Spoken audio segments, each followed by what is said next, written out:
कभी सोचा है कोई भी चीज, चाहे वो पानी हो या लोहा, ये कैसे तय करती है कि उसे ठोस रहना है, तरल बनना है या गैस? असल में ना, इसके पीछे एक छिपा हुआ कोड है, एक यूनिवर्सल रूल जो मटेरियल्स की पूरी दुनिया को कंट्रोल करता है। और आज हम इसी कोड को क्रैक करने वाले हैं, गिब्स फेज रूल। अच्छा, एक बहुत ही आम सी लेकिन गहरी पहेली से शुरू करते हैं। हम सब जानते हैं, बर्फ, पानी और भाप। पर क्या कभी ये सोचा है कि ये तीनों एक ही वक्त पर, एक साथ, एक परफेक्ट बैलेंस में, सिर्फ और सिर्फ एक खास टेम्परेचर और प्रेशर पर ही क्यों मिलते हैं? ये कोई इत्तेफाक नहीं है, बिल्कुल नहीं। इस पहेली का जवाब एक बहुत ही शानदार साइंटिफिक रूल में छिपा है। और पता है, ये कहानी सिर्फ पानी की नहीं है। ये रूल, ये यूनिवर्सल है। ये हर चीज की स्टेट को कंट्रोल करता है, फिर चाहे वो चट्टान हो, कोई मेटल हो या हवा। ये हमें इक्विलिब्रियम का, यानी संतुलन का वो राज बताता है, जहां आकर चीजें एकदम स्टेबल हो जाती हैं। और इस कमाल के रूल का नाम है गिब्स फेज रूल। अब अगर बिल्कुल आसान भाषा में समझें तो ये हमें बस इतना बताता है कि हम किसी सिस्टम के कंट्रोल्स, मतलब टेम्परेचर और प्रेशर, इनके साथ कितना खेल सकते हैं बिना उसके बैलेंस को बिगाड़े। समझिए, ये मटेरियल्स की दुनिया का एक गेम रूल है। तो फिर तैयार हैं? चलिए अब इस फेज रूल के कोड को डिकोड करते हैं। देखते हैं इसके हर एक हिस्से का आखिर मतलब क्या है। तो ये रहा हमारा मैजिक फॉर्मूला, F = C-P+2। देखने में तो ये बहुत ही सीधा साधा लगता है ना? लेकिन यकीन मानिए, इस छोटे से फॉर्मूले में किसी भी सिस्टम के बिहेवियर को प्रिडिक्ट करने की जबरदस्त ताकत छुपी है। बस एक शर्त है कि सिस्टम में कोई केमिकल रिएक्शन ना हो रहा हो। सबसे पहले बात करते हैं F की। F मतलब डिग्रीज ऑफ फ्रीडम। अब ये थोड़ा टेक्निकल लग सकता है, तो इसे ऐसे समझिए। ये हमारे हाथ में मौजूद कंट्रोल नॉब्स या लीवर्स हैं, जैसे टेम्परेचर का नॉब या प्रेशर का लीवर। तो F हमें बस ये बताता है कि हम इनमें से कितने नॉब्स को एक साथ आज़ादी से घुमा सकते हैं, और सिस्टम की फेज यानी अवस्था नहीं बदलेगी। अगला है C, यानी कंपोनेंट्स। ये बहुत सिंपल है। ये बस उन मेन केमिकल चीज़ों की गिनती है जिनसे मिलकर हमारा सिस्टम बना है। जैसे अगर हम सिर्फ साफ पानी की बात कर रहे हैं तो उसमें कंपोनेंट सिर्फ एक ही है, H2O। और आखिर में आता है P, मतलब फेजेस या अवस्थाएं। ये बस ये बताता है कि हमारा मटेरियल कितने अलग अलग फिजिकल रूपों में मौजूद है। मतलब क्या वो सिर्फ लिक्विड है या लिक्विड और गैस दोनों हैं। ये फिजिकली अलग होने चाहिए, जैसे सॉलिड, लिक्विड या गैस। ठीक है, थ्योरी बहुत हो गई। अब वक्त है इस रूल को असल में काम करते हुए देखने का। और इसके लिए हम लेंगे सबसे जाना पहचाना एग्जाम्पल, पानी। अब जैसा कि हमने बात की, शुद्ध पानी के सिस्टम में कंपोनेंट सिर्फ एक है, C = 1।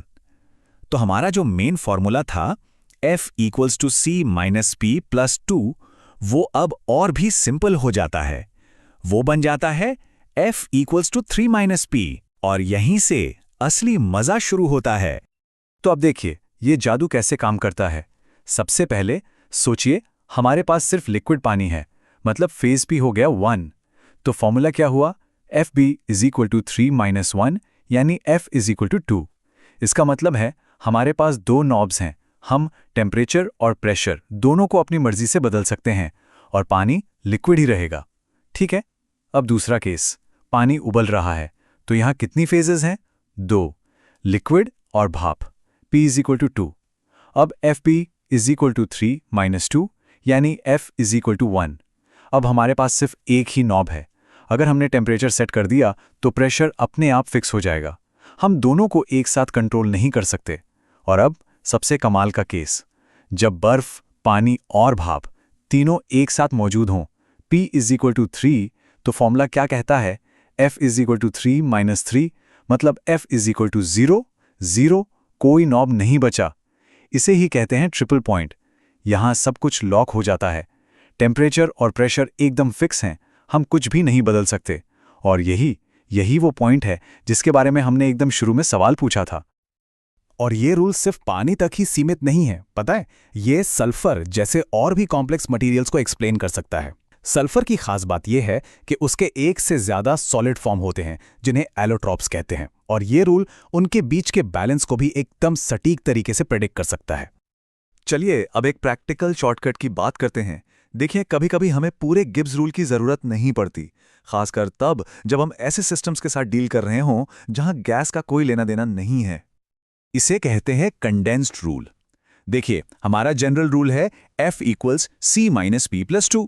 लेकिन जब हम सिर्फ सॉलिड और लिक्विड के साथ काम करते हैं, सोचिए पिघले हुए मेटल्स के बारे में, तो प्रेशर का असर ना के बराबर होता है। इसलिए हम उसे इग्नोर कर देते हैं और हमारा रूल बन जाता है F equals C minus P plus 1। ये मेटलर्जी जैसी फील्ड्स के लिए एक सुपर यूजफुल शॉर्टकट है। तो अब इस कंडेंस्ड रूल की असली पावर को एक रियल वर्ल्ड इंडस्ट्रियल एग्जाम्पल से समझते हैं, और वो है कीमती चांदी को लेड यानी सीसे से अलग करना। जरा सोचिए, हमारे पास लेड का अयस्क है जिसमें थोड़ी सी कीमती चांदी भी मिली हुई है। अब चैलेंज ये है कि इस चांदी को एफिशिएंटली कैसे बाहर निकाला जाए। ये मेटलर्जी की एक बहुत पुरानी क्लासिक प्रॉब्लम है, और फेज रूल इसे सॉल्व करने में हमारी मदद करता है।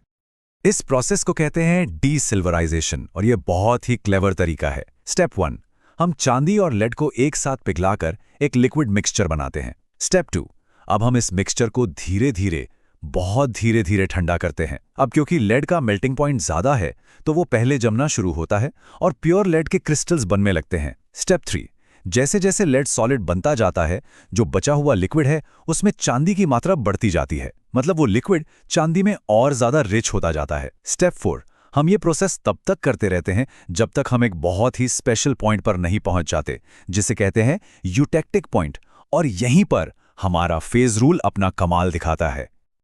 और ये रहा हमारा यूटेक्टिक पॉइंट। ये एक मैजिकल पॉइंट है। यहां होता क्या है, याद है हमारा condensed rule F equal C minus P plus 1? तो इस पॉइंट पर हमारे पास दो कंपोनेंट्स हैं, चांदी और लेड, और 3 फेजेस हैं, सॉलिड चांदी, सॉलिड लेड और लिक्विड मिक्सचर। तो F कितना हुआ?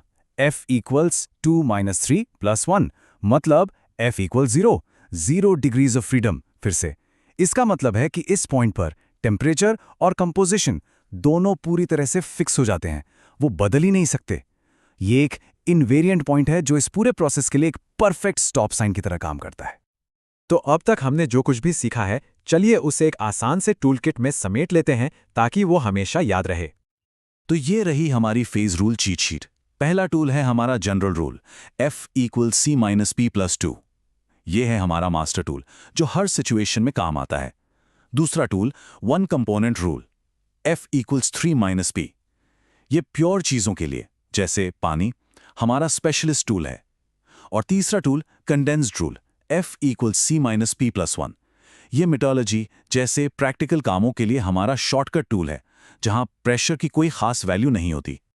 तो आखिर में सबसे बड़ी बात क्या है, वो ये कि गिब्स फेज रूल सिर्फ एक फॉर्मूला नहीं है, ये एक जबरदस्त प्रिडिक्टिव टूल है। एक ऐसा टूल जो हमें मटेरियल्स की दुनिया को सिर्फ समझने में ही नहीं बल्कि उसे अपनी मर्जी से कंट्रोल करने की ताकत भी देता है।